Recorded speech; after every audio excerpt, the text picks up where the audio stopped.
All right, guys, here we are out at the range this morning, and we told you guys that we'd be doing a review on the Taurus.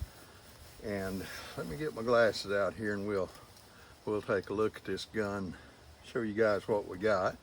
This gun we just shot a few minutes ago. Okay, this is if I can read what it is on here. It's the Taurus PT1911. Now this gun was made with the intention, I believe, of filling in their gap in the IDPA shooting sports. And so we're going to talk about this gun. We're going to look at some of the features and everything. So let's get a little bit different camera angle and we'll do that, and then we'll go on to something else a little bit later. Oh, before we start doing the review on this gun, I do want to tell you guys I got something at the end of the video that I'm pretty excited about, and I told you guys here a while back I was going to do it. Kind of reluctantly made that statement, but I have already started doing that thing, and I'm not going to tell you what it is until the end of the video. I need you to hang around to the end of the video. Help our YouTube channel. If you guys just watch 2 or 3 minutes of it, it helps because you clicked on it, and we need the clicks, but it also helps a whole lot if you stay around to the end. So I'm going to bait you a little bit here, okay? Almost hate to do that, but I'm going to. I'll show you this other thing we got going, and you guys are going to get a kick out of this, so hang around to the end. Let me change this camera angle and we'll get on with the show here. Okay, guys. There it is, the Taurus PT1911. Good gun. I've heard people that have had problems with them, and I'm sorry that they've had problems with them, but I just haven't had any problems with it. This gun has been very, very dependable. Fact of the matter is, I've carried it a bit. And, well, I say carried it a bit, I've carried it a lot.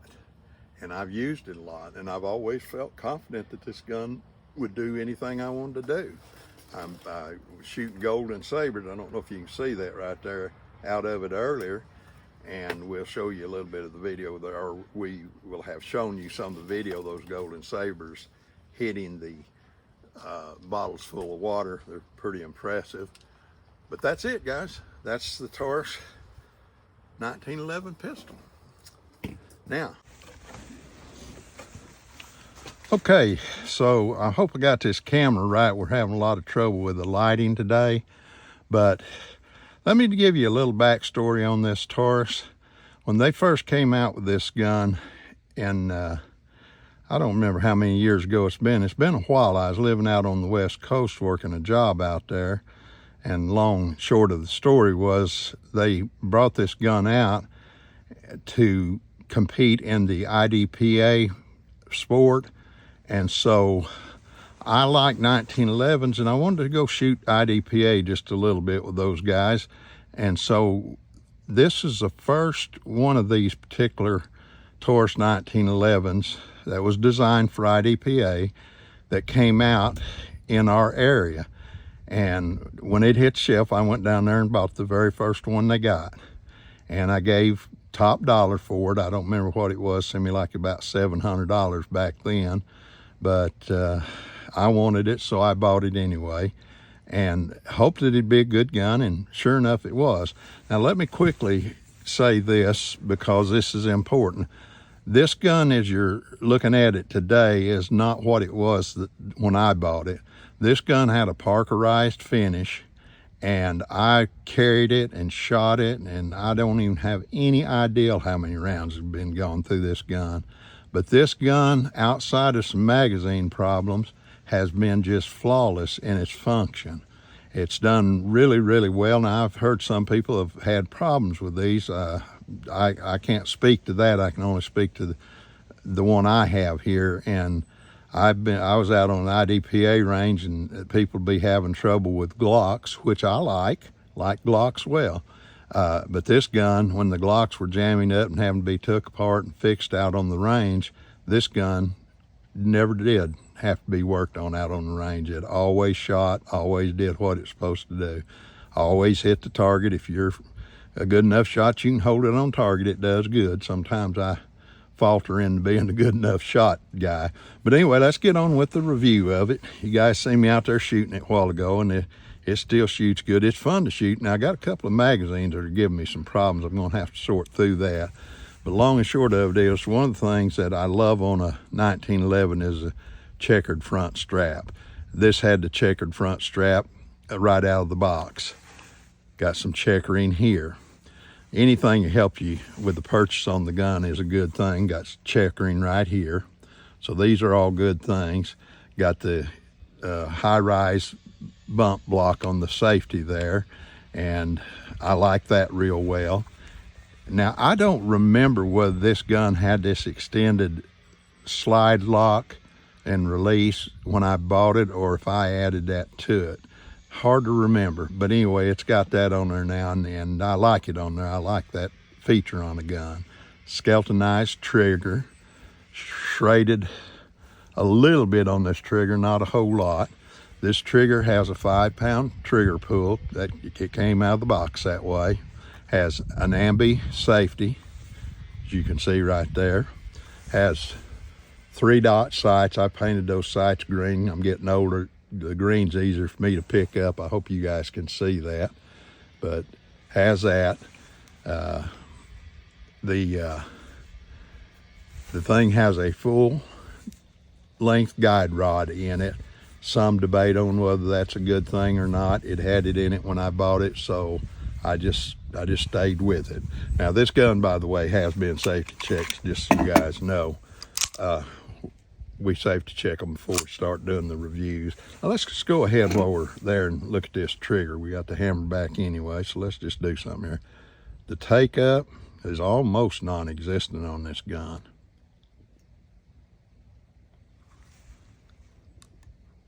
There it is. There's your take up.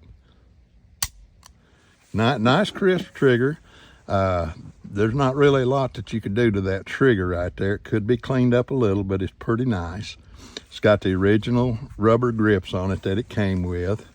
And now here's another thing that we did.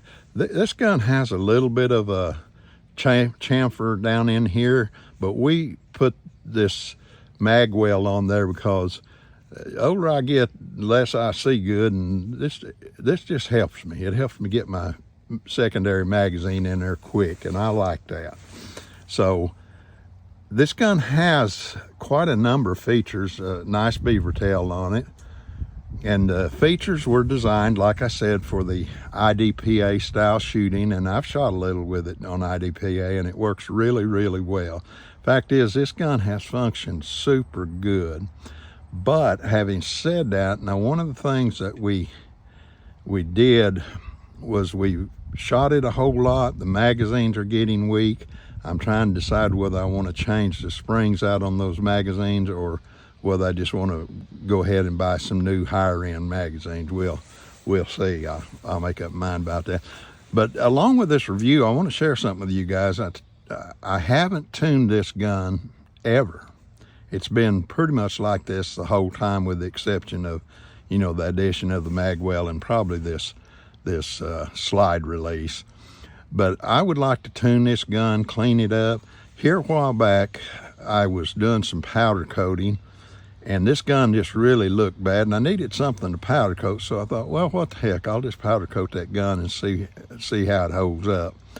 And I went ahead, this was supposed to be more of an aluminum color down here, and I think I picked up the wrong color when I was powder coating.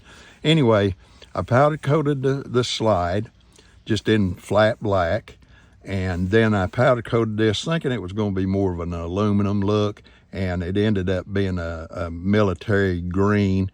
And so I just went ahead and baked it off and put it together, because this is a work gun. I wasn't trying to dress it up and make a barbecue gun out of it.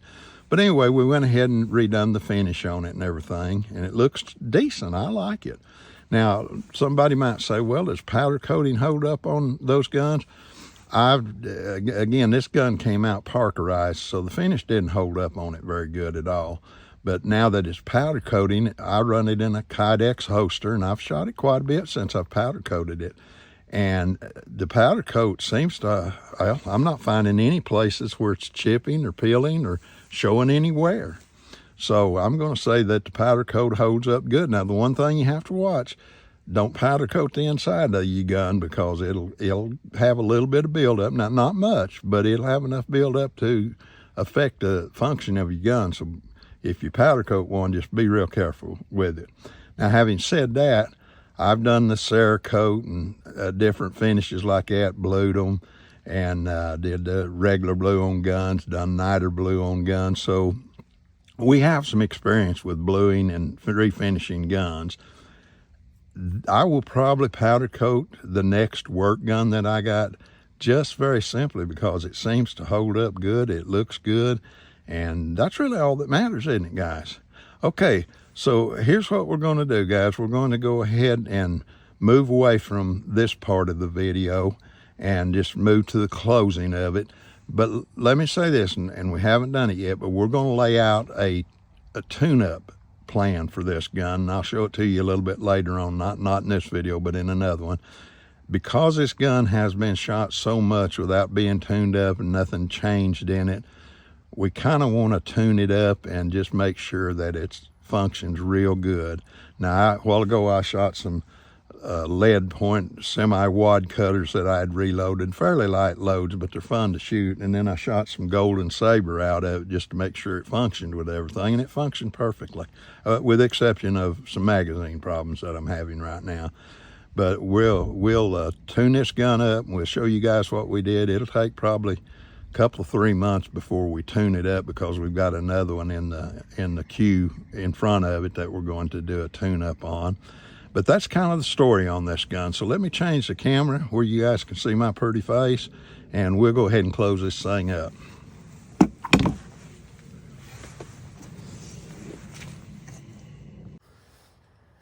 Let me ask you guys to do something for us, if you will. We're trying to build this channel, and it's building. It seems to be slower than I'd like for it to be, but what isn't?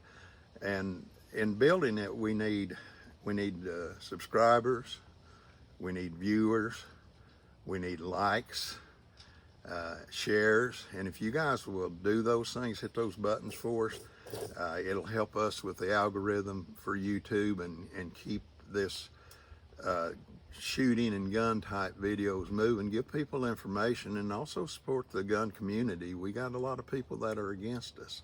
Okay, with that said, guys, we're going to go ahead and I'm going to show you that little surprise I have at the end here and let you guys see it. So let me change the view of the camera and we'll get started. All right, we got the surprise out here for you guys to look at. Now, this gun here is not the surprise. This is the build up to the surprise, okay? So hang with me. We bought this High Point 995 9mm carbine here a few months ago, a couple of months ago, I guess now. And we tuned it up. We did a review on it, and then we tuned it up and we did another review on it. This gun is my truck gun now. I keep it in my truck, and I feel very good about it. I like this gun. And so that prompted another statement during the first video. Let me go back and recap that for you and not pull the video up, but just tell you what I said. I said I would love to build a 45 carbine in this High Point and a 10mm, and budget's always the problem with me. And this gun here, I bought it, and I thought it was new, but turned out it was actually used. After I got it bought, the lady told me it was used. But nonetheless, I did some work on it, got it running real good. So there's that. Now let me show you what the surprise is, guys. You say, well, that's the same gun. No, this is a 10mm. And I had just finished the 9mm, got it tuned up, test shot it and everything. It was finished. I put it in my truck. And I was down at the gun store, same place I bought the 9mm, and lo and behold, they had a used 10mm, and they had a very good price on it. It already had the double magazines on it with the holder, and it also had a flash hider on it. We took it off. I didn't care much for that particular flash hider, but it's about a $50 flash hider, so you know, that's worth something. I'll use it on something later on, maybe not, who knows. But anyway, this is the gun. Now we're going to review this one next week as is. We're not going to tune it up until we review it. Now I have shot it. I took this gun down, cleaned it up, verified that everything was functional on the inside and where it should be, put it back together after I lubricated it, and took it out and shot it. And I didn't set the sights on it, but I think this crazy thing was shooting pretty near dead on. Long and short of it is, this is a nice gun. It was really fun to shoot. I thought I liked shooting at the 9mm, which I do. But doggone it, I like shooting this one as much as I did the 9mm.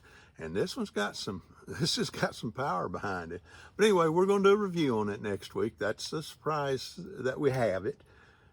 And when we do, once we review it, then we're going to start thinking about how we want to build it, what changes we might want to make on it. I'm thinking in the line of scoping this gun and putting a red dot type optical along with the scope.